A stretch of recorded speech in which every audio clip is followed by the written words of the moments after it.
Zakladi naše dediščine. Zakladi naše dediščine. Zakladi naše dediščine.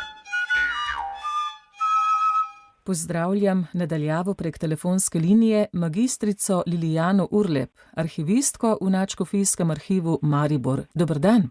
Dober dan, lepo pozdravljeni. Se zaustavimo najprej pri vašem delu v osnovnem. Kot arhivistka ste v Nadškofijskem arhivu Maribor. Kakšno je vaše delo, kakšna skrb? Tako kot ste omenili, sem zaposlena v Nadškofijskem arhivu Maribor. Nadškofijski arhiv Maribor je zgodovinski arhiv mariborske oziroma prej lavantinske škofije.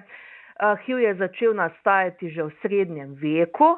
Ob selitvi sedeža lavantinske škofije pa je potem škof Slomšek v Maribor iz Šentandrža prinesel tudi arhiv. Tako da imamo v našem arhivu res kar precej zanimivega gradiva, tudi gradivo, ki izvira iz srednjega veka. Sama sem odgovorna za gradivo srednjih škofijskih institucij, poleg tega pa pokrivam tudi zapuščine duhovnikov in škofov na čelu z Slomškom in pa posebne zbirke, med katerimi imajo posebno mesto srednjeveški kodeksi in pa inkunabule. Tako da imam res zelo zanimivo delo. Odziv javnosti, koliko poznamo ta področja, koliko se zanimamo? Načeloma so ljudje precej zainteresirani za gradivo iz našega arhiva. Najbolj se seveda zanimajo za matične knjige. To je gradivo, po katerih naši obiskovalci najbolj pogosto posegajo. Gre za rojstne, poročne in pa mrliške matične knjige, v katerih potem obiskovalci najdejo vse podatke o svojih prednikih. Matične knjige so načeloma zelo vključljiv vir. V njih najdemo podatke o vseh naših prednikih, ne glede na njihovo socialno status, premoženje in pa podobno.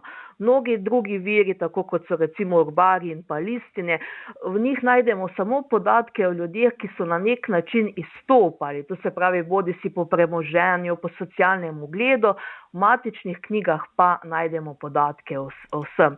In preko teh matičnih knjig naši obiskovalci lahko sestavijo svoje redovna drevesa ali pa se ukvarjajo recimo z zgodovino svojega kraja in podobno.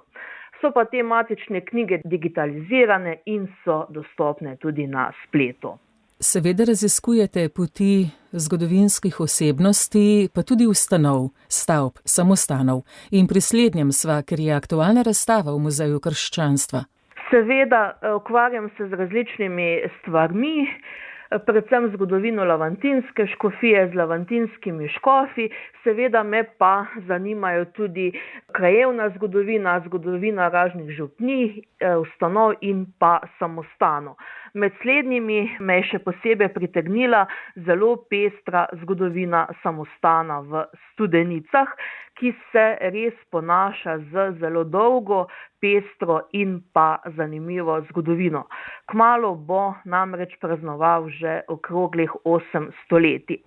Za ustanoviteljico samostana načeloma velja Zofija Rogaška, ki je izhajala iz takrat znane in vplivne plemiške rodbine Rogaških, in Zofija je pred letom 1237 v Studenicah ustanovila špital, iz katerega je potem nastal samostan dominikank, in dominikanke so potem v Studenicah ostale več kot 5 stoletij, vse do jožefinskih cerkvenih reform.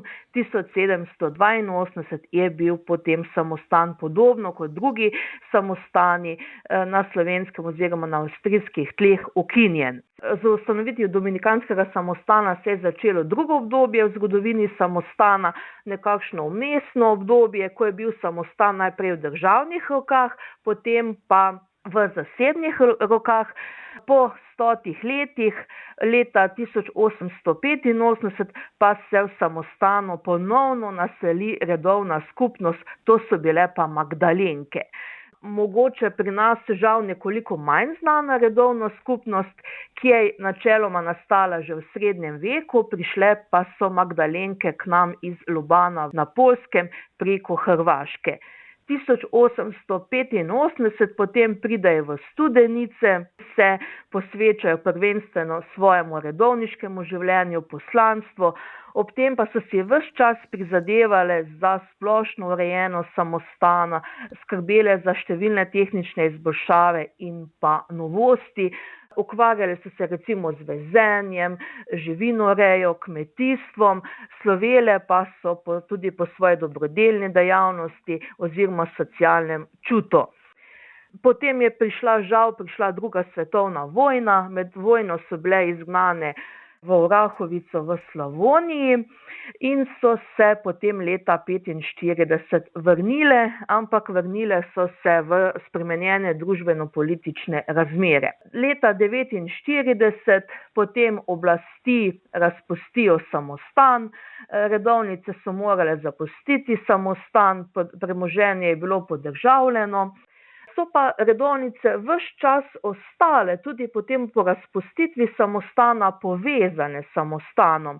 Recimo so si potem v Studenicah kupile skromno hiško, kjer so potem bodisi živele ali občasno prihajale in so recimo potem imela tam tudi skupne duhovne vaje.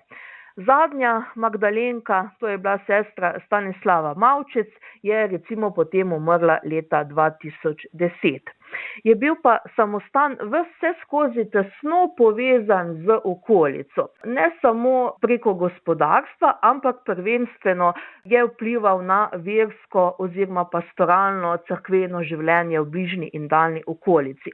Tako samostan v času Dominikank kot kasneje Magdalenk je bil seveda samostan prvenstveno hiša molitve. Dan za dnem, noč za nočjo so se redovnice zbirale k molitvi in prosile blagoslova za svojo ustanovo, za vse dobrotnike in seveda za vse vernike iz bližnje in pa daljne okolice.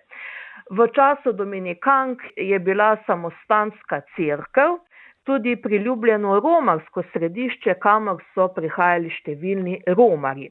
V novem veku so recimo potem v samostanu delovale številne bratovščine, tudi rožnovenska bratovščina, kamor so se lahko vključili vsi verniki, ne glede na njihovo status ali pa premoženje. V bratovščine se lahko vključi vsakdo. Takšne drobce iz zgodovine samostana Studenica in pa tudi v luči obnovitvenih posegov tudi na razstavi, ki bo na ogled do 28. junija v Muzeju krščanstva na Slovenskem v Stični, in to razstavo ste uspeli postaviti v sodelovanju še z nekaterimi ustanovami. Seveda, in ob teh obnovitvenih delih so prišla na dan številna spoznanja o stavbni zgodovini in umetnostni podobi kompleksa. Razkrili so se mnogi arhitekturni elementi in pa tudi umetnostno-zgodovinski elementi, tako so bili recimo najdena freska s Kristusovim obličjem, ki je bila naslikana okoli leta 1400 ali pred tem časom. Vsa ta obnovitvena dela so plod tesnega in uspešnega sodelovanja med lastnikom in Zavodom za varstvo kulturne dediščine. Današnja podoba samostana predstavlja zgleden primer celovite in strokovne vodene prenove, ki pa seveda še zdaleč ni zaključena. Obe razstavi predstavljate vrednost tako umetnostno-zgodovinsko, zgodovinsko, za slovensko nacionalno in pa seveda versko zgodovino. Samostani so bili namreč stoletja vir znanja, učenosti. V samostanih so nastajali rokopisni kodeksi, nastajala so nova dela, odkritja in žal za Studenice nimamo tako odličnih virov, ki bi pričali o tem. Vemo pa, da je v Studenicah potekalo intenzivno pastoralno življenje, da je bil samostan hiša molitev. In seveda na ta način, ko spoznavamo svojo preteklost, lahko seveda tudi bolje razumemo sedanjost in pa načrtujemo prihodnost. Marsikje so se namreč ravno rešitve iz preteklosti so se oziroma se bodo izkazale za uporabne tudi za bodočnost. Vsekakor pa je tudi prav, da se tudi studeniški samostan nekoliko predstavi tudi na širši slovenski ravni. Naprej pa, kot že izrečeno povabilo, naj poslušalke in poslušalci raziskujejo, izvedo še več, če si bodo ogledali razstavo Studenice, drobci zgodovine samostana in studeniški samostan v luči obnovitvenih posegov v Muzeju krščanstva na Slovenskem v Stični. Najlepša hvala magistrica Lilijana Urlep, arhivistka v Nadškofijskem arhivu Maribor, za to razlago in seveda povabilo k ogledu razstave. Hvala. Najlepša hvala tudi vam in lep pozdrav vsem poslušalcem. Zakladi naše dediščine.